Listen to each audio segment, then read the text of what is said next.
I wanna wake up in the morning where the orange blossoms grow, and the sun comes peeping in where I've been sleeping, and the songbirds say hello.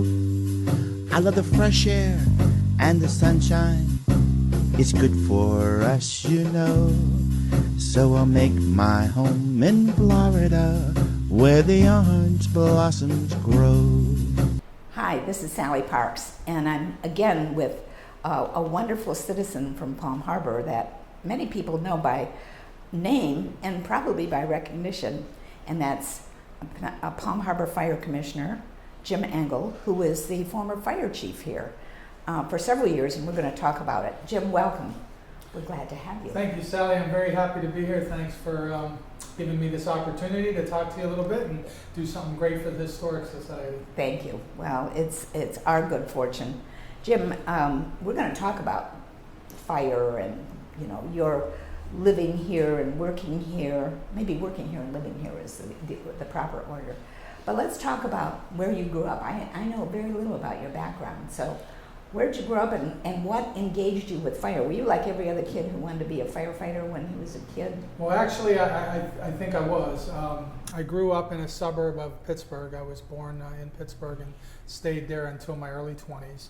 And actually, as I grew up, my father was a volunteer firefighter in the suburb of Pittsburgh named Monroeville, where we lived, and of course where I went to school and so forth. So at a very early age, I was kind of attracted to the he'd take me up to the fire station with him on the weekends, and several of the other members did with their kids as well. So it was sort of a little place for us young people to get together, and several of us kind of just caught the bug that it was, of course back then you just thought it was pretty exciting stuff. You really didn't know a lot of what you did, but I can say that when I started to get into high school and 17, 18 years old, I went to emergency medical technicians training and then on to paramedic school. And actually when I was 18, I got hired with the city of Pittsburgh as one of the first 40 paramedics that they had there. So I really can say that it's really the emergency services is the only job I've ever had, and it's the only job I ever really wanted. I never really had a desire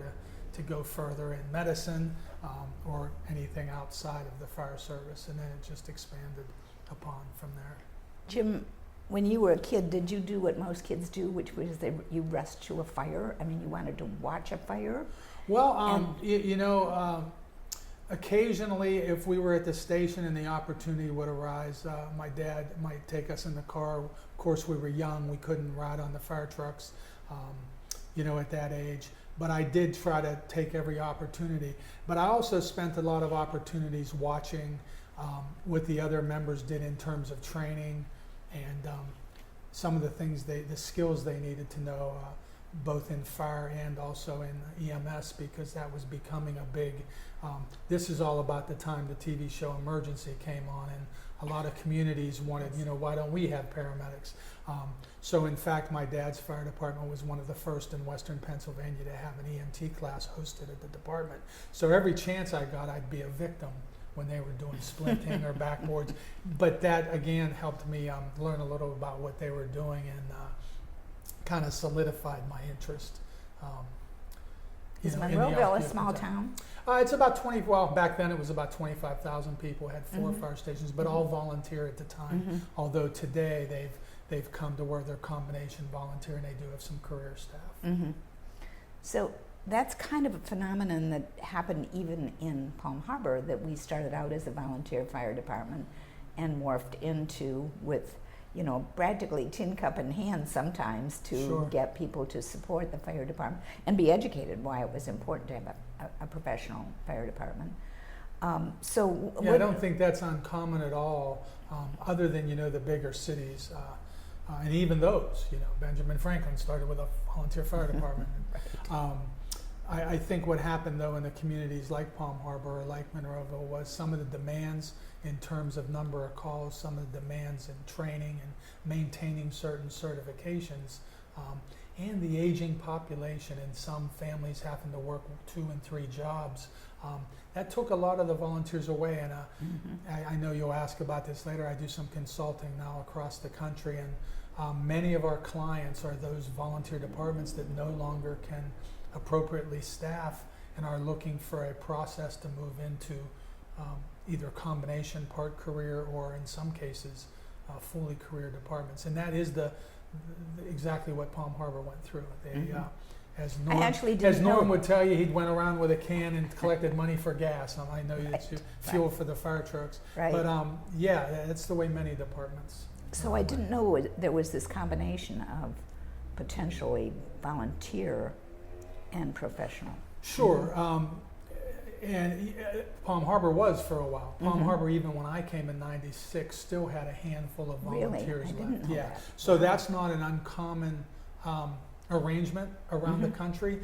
In fact, there's some departments in the Maryland area that I'm familiar with. They're some of the largest. They have hundreds of career and hundreds of volunteers. So Really? yeah, that's not totally uncommon that it be an arrangement like that. And like I say, Palm Harbor morphed through that in the transition from volunteer to all career now, of course. So you went to Pittsburgh, right? Yes. And that was the beginning of your career Yeah, I started as as a paramedic. in the city of Pittsburgh, but we were closely aligned with the fire department. We all worked for the Department of Public Safety. And, so it's always been partners in service delivery. So, of course, I maintained my status as a volunteer firefighter and knew that at some point I would want to move from the city as just a medic into the fire department. I took a little Jaunt Y off in the road. little step off the road in about 1980 when I left the city as a paramedic and went to work for U.S. Steel as a firefighter paramedic in one of their plants. Oh, really? They were beginning a new program where they wanted to staff their plants with, particularly because of the medical side, but also firefighters and medics. So I did that for a couple years. But the steel industry in the early 80s, late 70s, was starting a little bit of a decline. So every summer we would get laid off because the plant would shut down. So I, pretty quickly, although I was still young, my early 20s, I quickly determined that wasn't going to be a 30-year career. They're career not choice. working 3 Yeah. months out of every summer. So at that point is when I really started to look for career firefighter jobs outside of the area mostly. So you were there in Pittsburgh and then with U.S. Steel for how long? And then what happened? 4 years as a medic with the city, almost 5, and then about 2 years at U.S. Steel. And basically, I looked at different places around the country that I was able to determine were hiring firefighters or testing. Really a multitude of different places through people I knew, other people that had left the volunteer fire department in suburban Pittsburgh and went a lot down in the Virginia area, Maryland area. But I happened to have a couple friends that came to the east coast of Florida, the city of Hallandale. So that was one of the departments I tested. There were many, and I was fortunate enough to score high enough.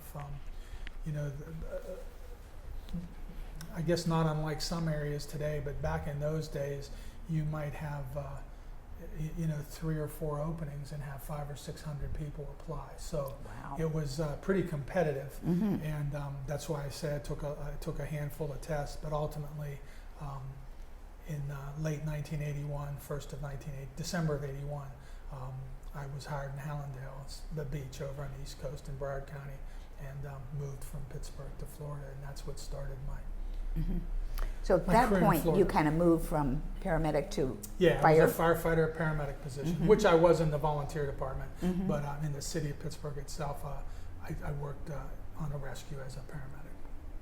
What does it take to be called a firefighter? Well, it varies really by state, and at the time in Pennsylvania, there were no minimum certifications, although there was a great deal of training done by the departments themselves. In Florida, though, for since back in the 70s, we've had a minimum standard certification, which has always really been one of the leaders in the country for many of our certifications. So right now, as it stands today in Florida, if you were to go to one of the local fire academies, which for us around here is St. Pete College, it's a 12-week program, 480 hours, and it covers a multitude of everything from fire chemistry to the different skills, ladders, hose, rescue, all those things. But really, to be employable as a firefighter, then you also need EMT training, emergency medical technician, and to open more doors, paramedic. And EMT is about another 12 weeks, almost full-time school, and then paramedics about another year. So really, to be a young person today, to be a firefighter, paramedic, and be very employable, it's about a 2-year schooling opportunity. And the good part about that is it's a lot of time, but it's you also, with paramedic and so forth, get college credit. So when you're done with all that, you're not real far from a 2-year degree. So that's, other than English and some of those general ed stuff. So we encourage people to pursue that further, because it really is become an occupation where, 25, 30, 40 years ago, it was more brawn than brain, but now it's got to be a combination of the two due to some of the hazards we face today and so forth.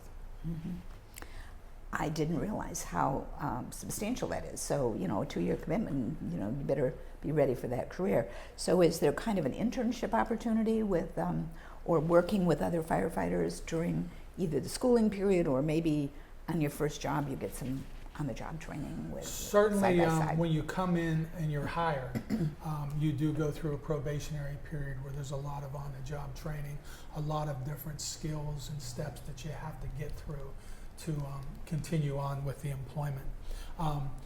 There is opportunities for young people up to age 20 or 21, I guess, from about 14. We have a fire cadet program, and that is, you're still obviously in high school, but that gives you a lot of introduction to the services, and they are permitted to ride on calls with the firefighters and so forth. And then, when they get out, we have a lot of them that have become firefighters. Our cadets are North Pinellas, which is Palm Harbor and Tarpon. A number of them have become firefighters. They remain as advisors for our very active cadet program. And then a lot of the cadets, go on to the fire academy and so forth. And like I say, probably at Palm Harbor, there's 5 or 6 or 7 that have come up through the cadets. Wow, that's wonderful. That's great exposure for young people. And it gives them the opportunity to see, hey, am I going to like this, or is this not in my wheelhouse? Right. So that's been a pretty popular. We've had our Explorer program was Explorers, now it's Fire Cadets, but probably since the early 2000s. So a lot of people have come and went through that program. So it's been So pretty successful. let's move on with your career. So where did you go after? How long were you at Hallandale? I was only in Hallandale a couple of years, and not that the opportunities there were apparent, but it was a smaller department. It was 2 stations at the time, although today they have 3. And I was seeking my college degree at Broward Community College, and I met other firefighters, because obviously we're in class with firefighters. Right. And several of them were from the Palm Beach County area. And what was happening at that time in Palm Beach County, particularly in 1984, was they were taking, you'll appreciate this from your former county commission role, they were taking 9 fire districts and making them into 1 county fire department. Oh gosh, I've never heard that story before. You've never heard that story. I thought that might ring a bell. So these firefighters I went to school with said, to several of us, as we would be talking, hey, this is a heck of an opportunity to get under the ground floor. Once we consolidate, we'll be a 25 station fire department. Today, they're in the 40s or 50s probably, but we kind of looked at that. Actually, So they actually did consolidate. Yes. Another person that I actually worked in Hallandale with, him and I took a ride up one day. We rode around with some of their officers, went on some calls, kind of checked out what would have been the former district before consolidation. So we applied and we got hired there. And then on October 1st of '84, the 9 districts became Palm Beach County Fire Rescue, plus the airport. So really there were 10 fire departments. So again, while Hallandale I liked, it was a nice small town. I liked those kind of things, and I'll come back to that with your next question, I'm sure. I saw, opportunities for more growth in a larger department, and really a lot of that, I worked there 4 years. A lot of that did work out. I did some temporary assignments into fire training where I taught recruits, and that helped build upon, where I might go next. So Palm Beach resume County building. was great too. So Palm Beach County, was great too. Today, they're probably one of the premier departments in Southeast United States. And I had the opportunity, like I say, to do some different things that I probably would not have had in now and then. So it was a good move. It was a good move. And then what? And then I did those stints in training in Palm Beach County, and it kind of made me start to be interested in some of the training and teaching functions. So I was made aware of a job for a training officer at a captain's rank in a fire district in Lee County called South Trail. And I had been with Palm Beach County, this was in '88. I had been there about 4 years, just coming up on 4 years. And kind of on a fluke, I went ahead and sent a resume over and went over for an interview and ultimately was offered the job. So I moved from the Boca area, the East Coast, over to the Fort Myers area on the West Coast, and took this training job. And it was a captain's rank, so it was a step higher than what I was in Palm Beach. And it was a staff position, meaning in the daytime. So it was the first time I really been off shift, the 1 on 2 off. So that was quite a change. And but I liked it. I liked the training. I got hooked up with the local community college and did some teaching for them. And that kind of planted the seeds that I did enjoy the teaching at, which of course I continue to do today. So I went there in '88, and then about 18 months in, they had a promotional opportunity to go back to shift as a shift commander. It's called a battalion chief, in charge of 3 stations. Back then it was 3, today it's 4. And I took that test and scored well, so I ended up going then from training on days, on staff, back onto shift as a responder, more or less, but as the next step up in rank.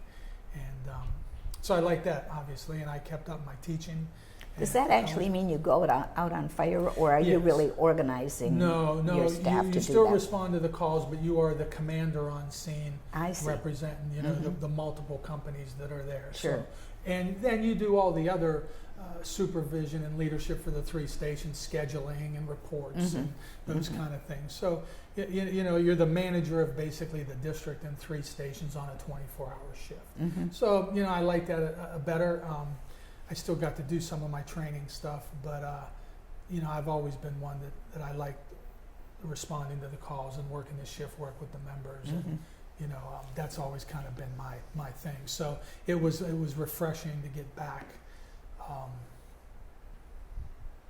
to get back on the shift and get back. You with kind of the have groups. both sides of you. You love to teach. I know that. Yes, I mean yes. when you start talking about there's a passion that you have. Yes. But then you also like to be a responder as Right. well. And they're very parallel. You respond and you see things that may need to be better taught to make things work a little better. Sure. And when you're teaching, you're really teaching things they're going to do when they respond, and then to see the outcome when they do respond is kind of refreshing, I guess. And you can talk about firsthand experiences that you've seen yourself, not Sure, just sure. something that they've read in a book or or I've whatever. learned myself. Yeah, right. Sometimes the hard way. Sometimes the brutally, hard I'm way. sure. Yes. Yeah. So yeah, that was a good. I really, I keep saying that was good. That was good. There's really, I can't look back over my career in multiple places, obviously, and really ever think I shouldn't have made that decision or went to that department or took that position. They've really I've been blessed with. I hear so many people say, I got to go to work tomorrow, and I just never said, I got to work tomorrow. It's never, not once.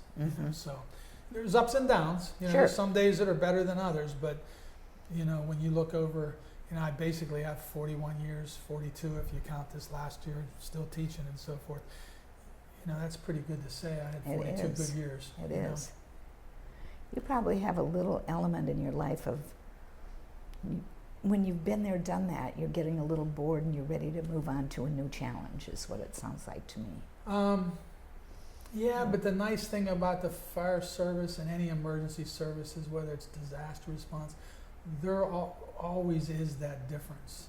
Yeah, that's Every true. They're fire, never the same. fires, they say no fire burns the same. Well, because of chemistry and fire behavior, fires do burn the same. Mhm. But what happens in surrounding that, the type of occupancy, the life hazard, all that is different on every call. So you really have to be challenged every time to Mhm. think. Mhm. And the fire service today is not what it was in the 70s. You know, when I was there with my dad, or even the mid 70s, working as a volunteer and then as a paramedic in Pittsburgh. There's so much more today we deal with.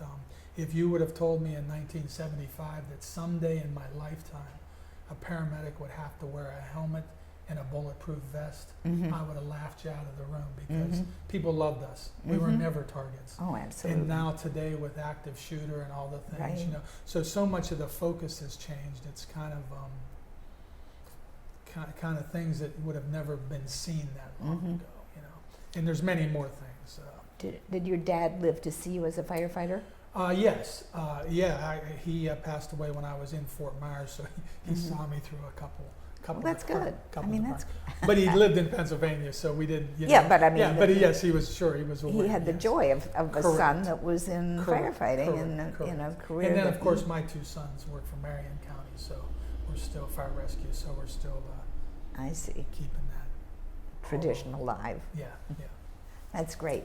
Okay, so then Fort Myers, and how did you get to Palm So Harbor? I'm at I South mean, Trail. I'm at South Trail Fire Department, and I'm loving it. And I'm working on my shift and doing my training on my days off. Teaching at the college, not only fire stuff but also paramedic school. And I was at a conference, and I ran into a friend of mine who does executive searches, and he knew. Let me frame that a little. At South Trail. Myself and a couple of the other people that would be in line for the chief when he retired were my age or younger. mhm. So the writing was on the wall that if you ever want to be a chief, it's probably not going to be here, because if one of the other persons get it, then Mhm. they're going to be there Mhm. until Yeah, you know, right. we all retire. Right, right. So I ran into, and I had applied to some different places, some in Florida, some outside of Florida. I traveled a little bit, back up in the Northeast, a couple in Ohio, and just interviewed. Was offered one job in a Northeast Ohio. Ultimately didn't take that job. It determined it was kind of cold, and I didn't want. I went up for the interview with the city manager, and the river had 8 inches of ice on it. I thought, Mm. that's not what I wanted. I knew that. I lived in Pittsburgh. I should have known that, but I didn't. But anyways, those were all good things that primed me up. So I ran into this consultant who does executive searches, and at this conference he had a booth, and we've known each other for many years. And he said, "Hey, you still looking?" I said, "Yeah, I'm looking." He goes, "Well, here, take a couple of my brochures." And he said, "The one I got my eye on is in North Pinellas." He said, "It's a really nice area. It's a great community, great schools." He said, "You ought to apply for that." And I said, "Okay," because I had been applying. So, I applied and made it down to the first cut through their process, and then, of course, made it to the second cut, which was interviews with the Board of Commissioners. And they didn't choose me. They chose another gentleman as number one. And that gentleman had, and they were clear that they liked us both a lot, but the person who got number one actually was a friend of mine, went to the fire academy when I did over in Broward, and we had known each other for years, so I didn't feel bad because he was an excellent candidate. And they said what put him over the top was he was currently the acting chief back where he was working, Mhm. and they liked the idea that he had Mhm. fire chief Mhm. experience. Mhm. And I was good with that. I got in my Mhm. car and headed home, and about 2 weeks later, my friend called me and said, "Just so you know, I went into my boss and told him I was leaving, and my boss, the city manager, said, 'Would you stay if we made you the chief and gave you a little bump in salary and you're not acting chief anymore?'" He said, Mhm. "Yeah, I'd rather stay here." So he ultimately turned the job down. So he told me that, and about 10 minutes later, Commissioner Roush called, who was the chairperson at that Mhm. time. And Mhm. of course, you remember Irene. Irene, said, of course. you might not be surprised, but Bill didn't take the job. And I acted like By I then didn't. you knew I, it. I acted like I didn't know, though. I wanted Oh, to seem really? surprised. I said, "Are you kidding?" So, and then it just, it went from there. And actually, I was kind of on the bubble. I got a little bit of cold feet. And they brought me up here one Sunday afternoon to a public meeting, and all the commissioners kind of reiterated that they really liked, everything about me, but you know, and they really would like to give me a shot, and I should give them a shot. And my wife and I drove around, and the kids, and you know, we heard just such fantastic things about Palm Harbor, which were all true. The schools, the community, the chamber. So that kind of sold us, and that was July of 1996, and the rest is history. Right, it is indeed. Wow. So tell me about how let's be specific about Palm Harbor, how that's changed over the years. When you came in 96, you left there in 2016? 2013. 13. 17 years. Oh my gosh. Or 17 years as chief, 2013. Yes, right. Yeah. So what changed during your watch? Well, here in Palm Harbor, specifically, I answer that. I guess there's some specific things to Palm Harbor, but then also some things that are just kind of fire and EMS service related, you know, in general. The one thing in Palm Harbor, when I came, we had a couple years of being at our tax cap, and that ultimately started to make our salaries and so forth a little less competitive than areas, because the money just wasn't there, and everybody understood that. Right. Some of the stations and equipment were aging a little bit too much, and I mean, fortunate for me, and I came in 96, but in 95 they did a campaign with a lot of local support for a millage cap increase, which they got. So I kind of walked into a very nice situation when it came to financial things. So that millage cap increase in 96 to 2 mils, which is still the same today, so 20, how many years that is, it's math's hard, which is good. You know, that allowed us to start getting back on track with you know, apparatus replacement, building replacement, you know, so those kind of infrastructure things, as well as taking care of our people. You know, we want to make sure that we're competitive. Palm Harbor's been very fortunate over the years since then. Prior to that, they had a big turnover. People would come here, work a few years, and then go to Clearwater or St. Pete or something. And really, it's almost changed to the opposite now, where this is teaching at the Fire Academy. I can tell you that people will come up and say, how do you get into Palm Harbor? Oh, really? So that's good, because for the community, that's good, because when you dial 911, you want those 3 members walking through your door to be the best trained, the best equipped, know the community, know the streets. And you don't get that when people are coming and going like a revolving door. So we've been very blessed to have that. So that was a big change. Then we did other things that are kind of probably to the public, you know, you don't really see it, but things like standardizing all the equipment. So every fire truck's made by the same manufacturer. When I came, I think we had 6 different models of fire trucks. Really? And while that may not mean a lot, when you have to stock then 6 headlights and 6 of this and 6 of that, because they're all different. So it's kind of like Southwest Airlines. They fly one type of airline, and that's what they're good at. So we kind of did things like that, you know, just to kind of hopefully make the department internally a little more effective. And again, that's sort of transparent to the user out in the street. The other thing is, I think our members coming in now, we've really pushed the community involvement. We really make them aware of how much the community values our services, and we really encourage them to, you know, not only be involved, but be more than the fire department. And what I mean by that is, I sort of had an unwritten rule that said, if somebody needs something, as long as you can stay in service, won't get hurt, and won't break anything, you do it. And that means a cat in a tree, to a cat in a sewer, to a duck under, or, you know, we've had them where people have fallen in Publix and had to be transported to hospital. They've taken their groceries home for the people. You know, that's the kind of service I wanted our department to provide, and the members have stepped up to do that. Now, Palm Harbor, and then a little more broadly, what has changed quite a bit. I mentioned active shooters. Some of our mission has changed quite a bit in how we respond to it, whether that's an active shooter response or violence. Again, you know, over the years, you know, you just never heard of attacks on responders, and now we've had cases where people call just to ambush responders, police and fire and EMS. Wow. 3 firefighters a couple of years ago got shot, going into in Georgia a year or 2 ago, into a chest band call, and the guy held him at gunpoint for many hours. So we just never saw that back. So that's just something you have to be alert to.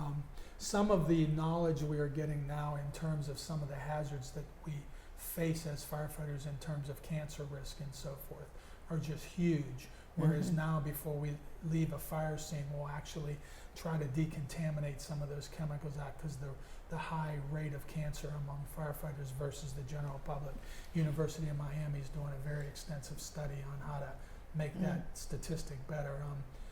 People get killed in the line of duty in the fire service, but so many more get killed or die from cancer. And then I think the last big thing is mental health awareness. Not something in my early days we talked about. And then you slowly started to see it become an important part of what we do. And now, firefighter and law enforcement suicides are skyrocketed past the public, the general public. Yeah. So, right here in Pinellas, I can name you half a dozen or more just in the time I've been here. And one was a former Palm Harbor guy. So, that's something we have to be alert to. We have our military coming home and PTSD stuff. And fortunately, the state stepped up both on cancer and that with some benefits for responders. So those are things for a new member coming in the system today, are things that, like in my time, we just never thought about or never dealt with, or maybe we dealt with some of those stress things a little differently, sometimes in a bottle or pills. So we're trying to make all that better so the firefighters can enjoy a good long career and then a good long retirement. Right. So how do you deal with mental health issues related to firefighters and law enforcement? And I ask that from kind of a personal point of view, because I'm chairman of the 211 board and we take suicide calls. And we believe, and you may not agree with this, so I'd be glad to have that discussion with you, that very often it is peer support that is probably most helpful, that they can turn to. And sometimes EAP, which we always think is going to be the answer, doesn't work so well, because people are sort of threatened that's going to get out to everyone, and their bosses will find out, or their board will find out. Talk a little bit about well, you mentioned the term peer support. We believe that's very important. Palm Harbor is, for many years, one of our lieutenants who's retired now was a chaplain, so he was very involved in things like that. We actually have a breakfast every other month now, a group that he started when he retired called First Responders Matter. So there are a multitude of things. I would agree with you that not a personal experience with EAP, but experience with EAP through others that we've asked, that they maybe have asked for help. People outside the system want to spend the first appointment understanding, so you sleep at the station, so you cook at the station, so, and that's not, if I'm on edge and have a problem, those aren't, that's not what I want to hear. So the peer piece to that, trained peer members that know what to look for and so forth. The other thing is an awareness of all of our co-workers. We've had, not we, Palm Harbor, the fire service has had, many a suicide where, one in my old department, Satrell, a guy worked my shift, a great guy. When I taught, he committed suicide, and when I talked to some of the guys we all used to work with, a couple of them said, in retrospect, we kind of saw signs. But no one's ever really stands up and says, do you feel like hurting yourself? Do you need help? No one seems to ask that question. One of the things the Florida Firefighters Health and Safety Collaborative is doing now, they're doing awareness for EAP and other mental health providers, where they'll bring you out to a fire academy and they'll put you in the bunker gear and they'll take you through a burn building, not with a fire, with smoke. Yeah. Because now when you've graduated that, you have an understanding and you go on a preferred list of mental health professionals for firefighters, because you understand what they see and what they do, and they go through an EMS evolution and so forth. I think all that has been very helpful, because there was always sort of a tongue-in-cheek humor that I didn't want to kill myself when I called EAP, but after I talked to him, I did.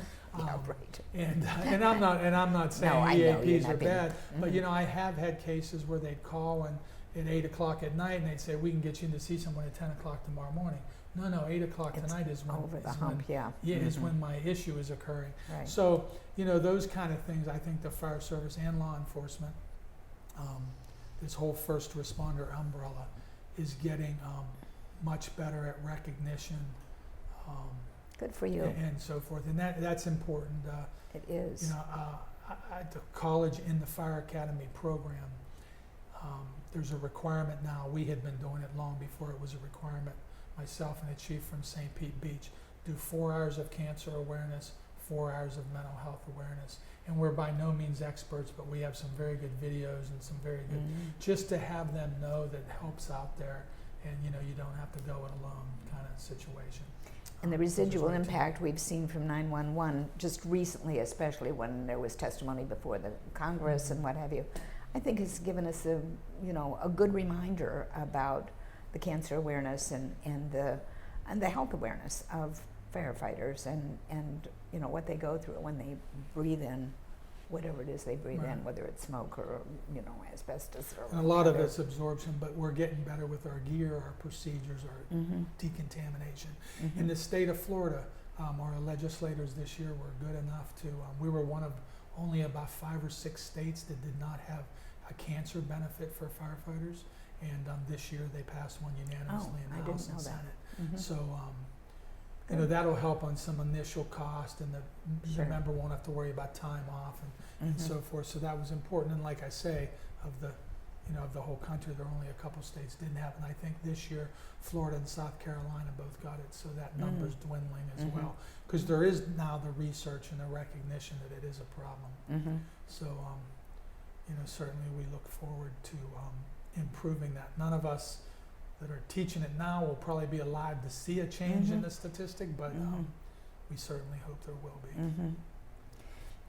And one of the other things that I've noticed about fire departments, including our own being Palm Harbor, is that there's more diversity, that women, and that was certainly during your time as chief, where you hired women to be a part of the team.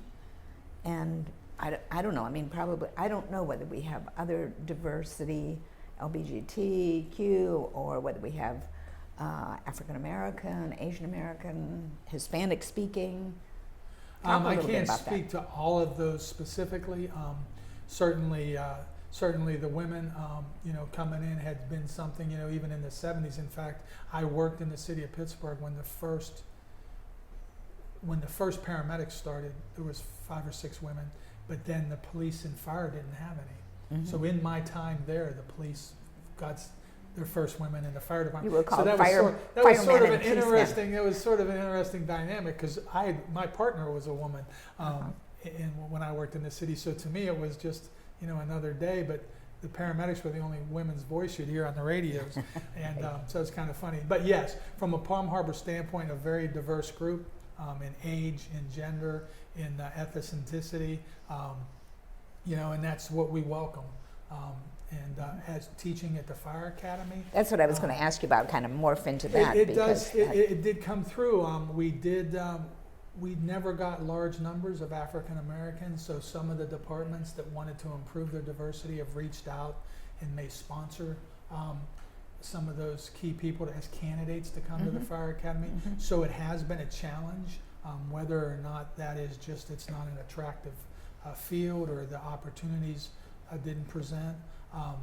But the high school, Pinellas Park High School, has a magnet program for fire and EMS. So everybody, our goal in the fire service overall, not just Palm Harbor, is to increase that diversity on all the fronts. So, we do our best. But there's definitely some. And there might be some benefit to thinking about scholarships and things like that. I was just listening to a television program this morning where only 4% of the people that are mental health counselors are African American. And so they, actually a high profile actress has put up money for scholarships for young people that are African American and might want to enter the field. So those kinds of things, often encourage young people that they might not have ever thought of that as a career before, and maybe hadn't had community role models and so on to think about. And that. it's interesting, as I said, some of the departments will do like a cadet program and cover the cost to go to Fire Academy. This is probably a little technical, but you've heard of Pell Grants and so forth. Sure. Years ago, the Fire Academy was 480 hours. Would be eligible for Pell funding at the time, you had to have 600 hours. So none of that money was available. And EMT was back then 250. I think now it's 300. But let's say it's 300. And to get Pell funding for EMT, you had to have 600, right? Well, the state collectively, the fire training directors in the state came up with this idea to help with some funding. Package and so forth. It together. If we package them together, now we're at 700, 780. That would be above the 600. And so we went to the Department of Education.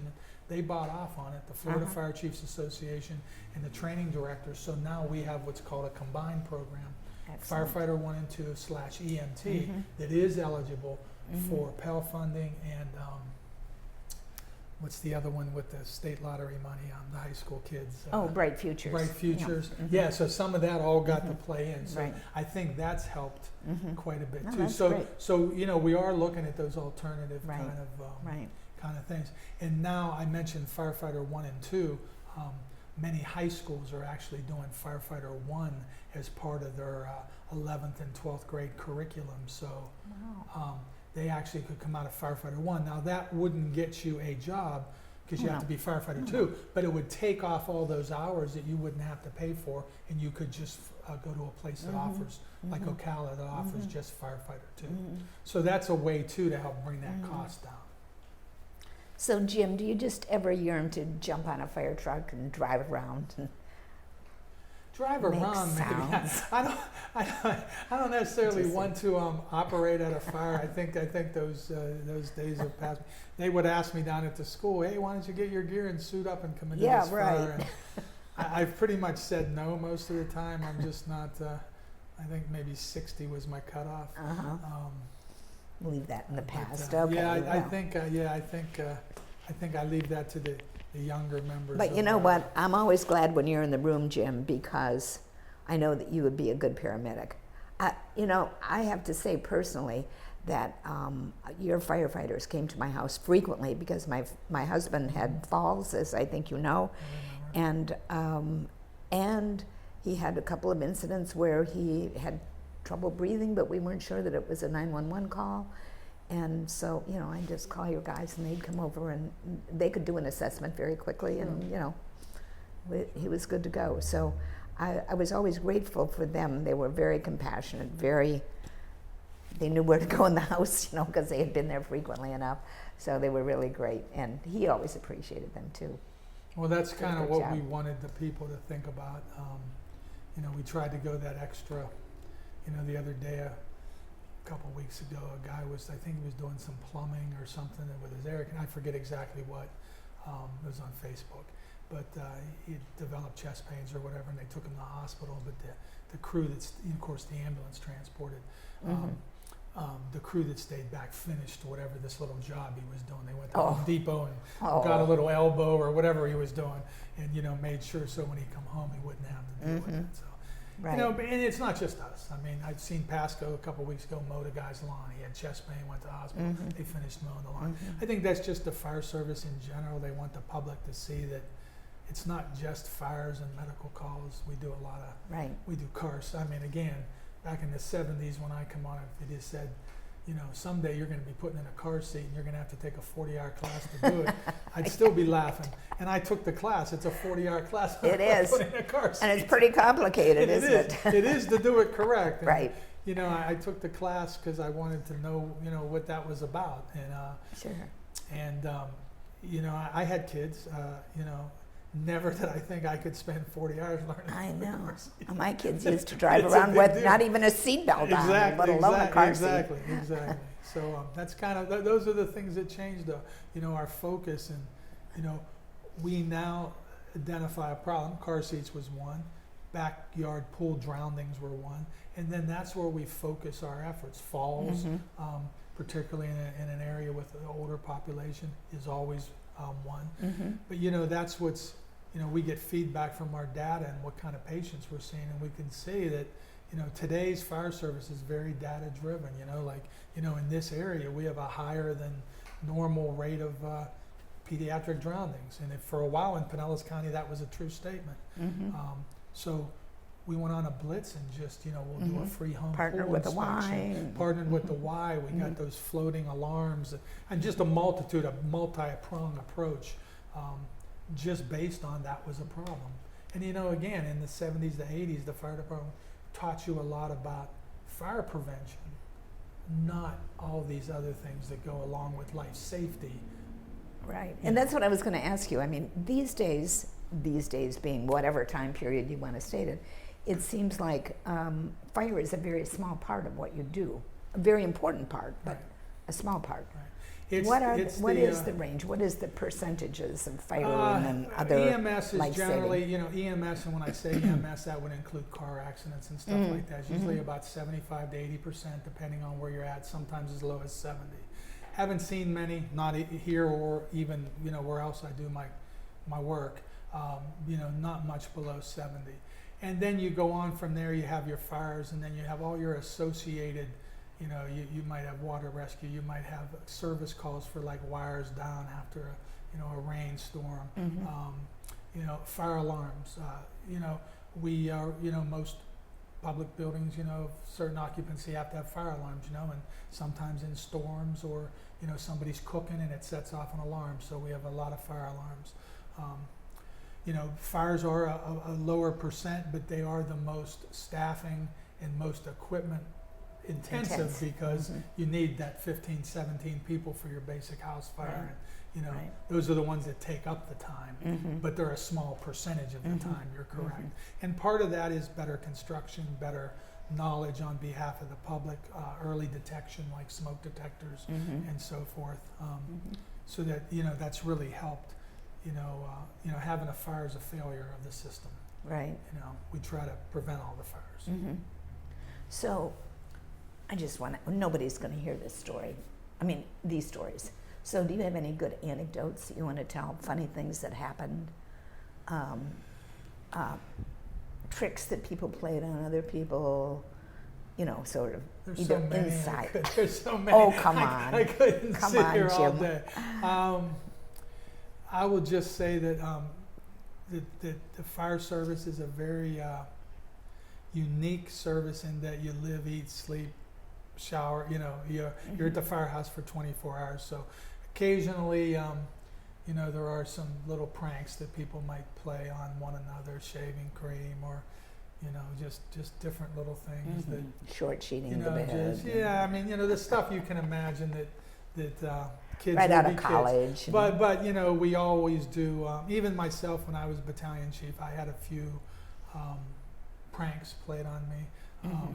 There were some nights where I actually went to the recycle bin and stacked cans up in front of my bedroom door so I'd hear if somebody was sneaking in to do something to me. But I was a good sport about it. But of course, I'd play a little trick on them, and then I'd think, well, tonight they're going to try to get me back. Right, so right. I would stack up the cans so they would. So fall it was over. a quid pro quo. I get that now. Yeah. It would be that.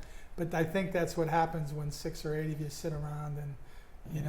You are in a high stress occupation, so when you're not on a call and you're having dinner, just and always be ready to go. I right, mean, that's right. the thing. And you're there, and you can't leave, and this Right. would be funny, and sometimes historically, if they know some particular thing bothers you. For example, I've actually grown out of this, but for many years, even in Palm Beach County when I worked there, which was in the 80s. I was always afraid of snakes. I mean, I grew up outside of Pittsburgh. We didn't get a lot of snakes. And when I came to Florida, I would start to see snakes. And not that they were poisonous, just a little snake or a big snake. I didn't like snakes. And in Palm Beach County at the time, the fire department would actually come out to your house if a snake was in your house and capture the snake. Oh, okay. Needless to say, this wasn't a call that was first on my list. So, you know, I didn't work there long, and we got a call one night for a snake call. I said, what the heck's a snake call? And my two partners says, well, we'll go get this snake. Well, fortunately, one of my partners was one of these guys who just, you know, grew up in the woods, walk up, grab the snake, and put it in the hat, and we'd be done. Well, I unfortunately commented, thank goodness you were here, Joe, because ain't no way I'm going to the snake. I'm taking a fire axe. That snake's going to be cut in half. Of course, that got around. You were the fire snake station. guy from now on. So every time they had an opportunity to either see a snake outside the station or a fake rubber snake, you know, might be in my bed. Drop one in your might bed. Be, you know, sneak up next to you. There it is. So I lived with that for a very long time. It was very upsetting because I really did get scared when I see the snakes. But strangely enough, for some reason, like in my backyard, like I'll get one in the pool or something, doesn't bother me now. You're good so now. That was Yeah. good. I grew out of that. Or maybe you got so many of them that, you know, you just decided, oh, the heck with it, I'll just accept that that's snakes it. are a part of my life. When you worked for the Fire Academy, and I know you're recently retired from there, maybe a couple years or a year? Actually, last month was just 12 months. Oh, yeah, so okay, recently. a year. And I know you're doing consulting and what have you, but I'd like you to think about what other, in the Fire Academy, could people go to a U.S. Steel or to say, work for a Publix corporate who might want to look at all of their facilities and make sure that they're safe and, you know, all of that kinds of things that one that is a fire kind of inspector would do. The minimum. Are there career opportunities there? Really, the was what I minimum was asking. standards class is pretty much focused on career on the street firefighters. Mm-hmm. But we have all the associated certifications. You mentioned fire inspector. There's also arson investigator. There's a number of them. And yes, I will get students in my college classes that their whole desire is to work big time with insurance company as arson investigators, you know, for when they have claims. Mm-hmm. A private industry could have them certainly for within their, you know, a safety program within their plant for fire inspection. So yeah, once you get that Florida certification as inspector, and a lot of fire departments will hire you just as a fire inspector. So you don't have to have that firefighter certification, because a lot of people that maybe for whatever reason might not be able to be firefighters would still be really good in the role inspectors. of fire inspectors. Taking that a little further, the EMT and the paramedic training, many hospitals use paramedics in the ER and different things. So even that training, in fact, many firefighter paramedics will work part-time at a medical facility. So both of those things that we train for, some small percentage ultimately doesn't end up out riding on a fire truck or an ambulance. They do something in a related field. And that's sort of the way I fell into it at U.S. Steel. They wanted paramedics in the people I worked with. They always did fire, and they always had an ambulance, but they weren't really trained in advanced life support. They'd swoop you up, take you to the hospital, and that's what they were expanding upon. So yes, there's a lot of industry that does that as well. So, okay. yeah, so there are opportunities. Right. So Jim, tell me about your family. You live in Palm Harbor, and you probably always will. I mean, I'm glad you're one of our citizens. You're still always my fire chief. You know, I'm sorry, but you know. Yeah. Don't tell the new chief. No, I won't tell him that. But tell me about your family. Your my wife is, I met her in Fort Myers. She's originally from Cleveland, but they had lived in the Fort Myers area for a long time. Interestingly enough, her three brothers were all firefighters in three different departments, and her youngest brother was on my shift. So that's actually how I met her. Oh, really? So I met him. It's a nice through her. story. Yeah, he didn't like it because as soon as the word got out we were dating, he had to change shifts because I could no longer be his boss, which is the right thing to do. Course. But I wasn't going to move. Yeah. Right. So he didn't like that. But so I met her there. She had previously been married once and had Anthony, our oldest son, which was about 3 at the time. And he'd start coming up to the firehouse. Reminded me a lot of me when I was, his age and growing up. So and then we had Anthony, and then we're married for a couple years, and we had Austin, a child ourselves. So he's the little brother. And then pretty quickly after Austin was born is when we moved here to Palm Harbor from Fort Myers. So yeah, I lived here for about a year in an apartment, and then kind of each weekend we would go out and look at the different areas. And about 9 or 10 months in, found a house up off Alderman, and so that's where we moved. We liked the fact that it was right by the high school. We thought that would be important. All the Palm Harbor schools, Zona, who have fantastic schools, we were able to go to. So we thought that was important to live in that, kind of area over there. So found something, and I probably will be here for a while. My commission term is 4 years. I'll have 3 left after November, and then maybe 4 more, who knows. So I'll have to stay in town. And let's just talk for just a minute about fire commissioners. So what are the issues that fire commissioners face? Well, the fire commissioners are basically responsible to represent the constituents in the district. We are elected district-wide. There are no particular seats or areas. Financial management, approving the budget, millage rate, those kind of things. And policy, for the department staff then to institute. And vision, we work with the planning, strategic planning, and the different things like that. But primarily to be that conduit and the representative of the citizens. You meet regularly at where? We meet at Station 65 on Westlake Road on the second Monday of every month at 7 p.m. And then, of course, any special meetings like budget hearings and so forth. Sure. You have trim notices and that kind of thing? Same deal, yep. We're right on the trim with county and all the school board and all that. Sure. What's your budget this year? Budget's right around 10, 11 million. Some of that is, a great deal of that, of course, is our ad valorem levy, 2 mills. I mentioned that. But then also, as you well know, we're funded by Pinellas County EMS for the first responder ALS services that we provide. And then we have some other smaller pieces of income, interest, and we have a couple cell tower rentals and stuff like that, so a little bit. Any plans in the work for new stations or anything? There is a plan to replace a station. In fact, we're working with Pinellas County right now for some penny money that's been promised for Station 68, which is our oldest station. It's up off Alternate 19 north of Alderman. And the other interesting thing this year is, and the county's helping us with some funding, not all the funding, is Station 65 over on Westlake is kind of in the corridor of very high volume of calls. And it is. Every time I drive out that road, there they are on the road again. And you can imagine why as you go. But this year... I rode with them one time. Oh, did you? When I was a county commissioner. And of course, we were doing runs. It was Friday evening, so we were doing a lot of runs on 19. I think 17 or 18 ALFs in the district. And someone said one day, man, you guys, you really knew where to put that station with all them ALFs. And I says, you realize the station was here before the ALFs. They knew where to put the ALF station. That's right. Or the fire station. That was very wise of them.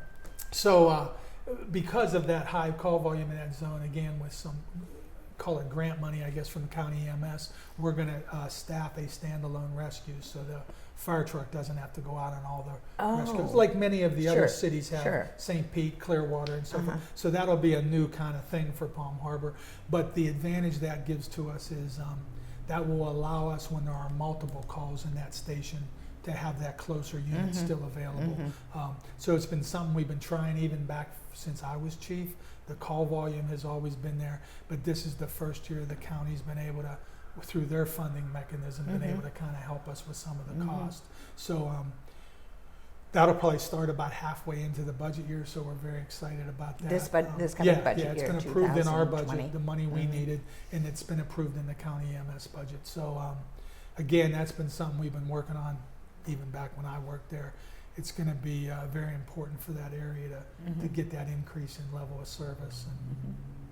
And, so Jim, we're going to wrap this up, and you have an opportunity to look into that camera and say, citizens, this is what I want you to do to do whatever that you wanted to do. Do you want them to have smoke alarms in the house? Do you want to have them remember to replace the batteries in the smoke alarm? Talk to them. So, to the Palm Harbor citizens, first, I've been blessed with the opportunity to be here in Palm Harbor since 1996, so 23 years.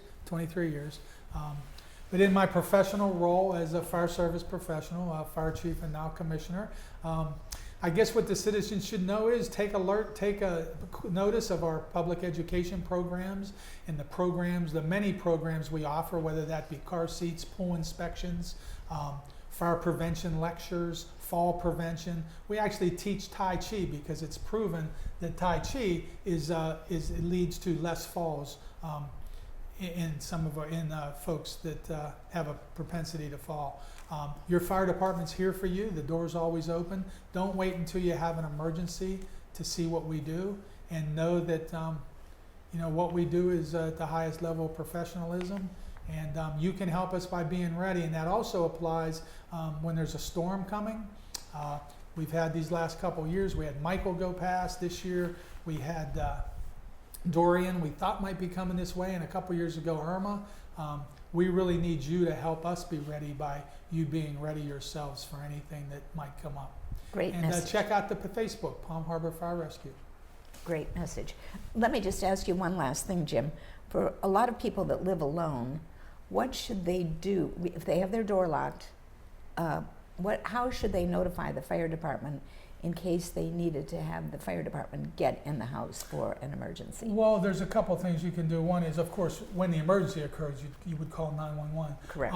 There are something called Knox boxes, and I think there actually can be a Knox rock nowadays, where we have a key that opens all of them in the district, and you can place a key to your house in there, and that can be placed in the notes. So when a call came up to us at your address, we would see that Knox box located at, and that's actually a requirement in many cases.